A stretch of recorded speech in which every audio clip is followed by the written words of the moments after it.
अस्सलाम वालेकुम नाज़रीन, सरेआम न्यूज के साथ मैं हूं नाइला भट्टी। सबसे पहले शामिल करेंगे आज की अहम खबर।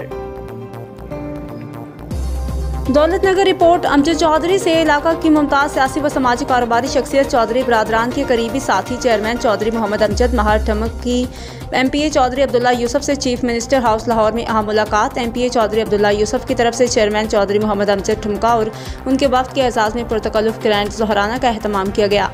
हाजी मोहम्मद ज़मान महर, सईद हसन अस्करी, अताउल्लाह महर भी हमरा थे। दौरान मुलाकात इलाकाई मसाइल, उनके हल, ताज़ा सियासी सूरत हाल पर तबादला ख्याल हुआ।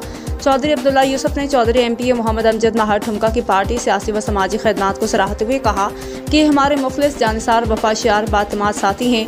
इनके मसाइल को हल करवाना हमारी अवलीन तरजीह है। चेयरमैन चौधरी मोहम्मद अमजद ठुमका ने MPA चौधरी अब्दुल्ला की पुरखलूस मोहब्बत और मेहमान नवाजी का शुक्रिया अदा किया। बादशाह मीडिया से गुफ्तगू करते हुए चेयरमैन चौधरी मोहम्मद अमजद ठुमका का कहना था कि MPA चौधरी अब्दुल्ला यूसुफ एक दरवेश सिर्फ सियासतदान है जो MNA चौधरी हुसैन इलाही के साथ मिलकर अपने हल्का के अवाम उन्नास की फलाह बहबूद और मसाइल को उनकी दहलीज पर हल कराने के लिए कोशा हैं। मज़ीद खबरों और अपडेट से बाखबर रहने के लिए देखते रहें सरेआम न्यूज।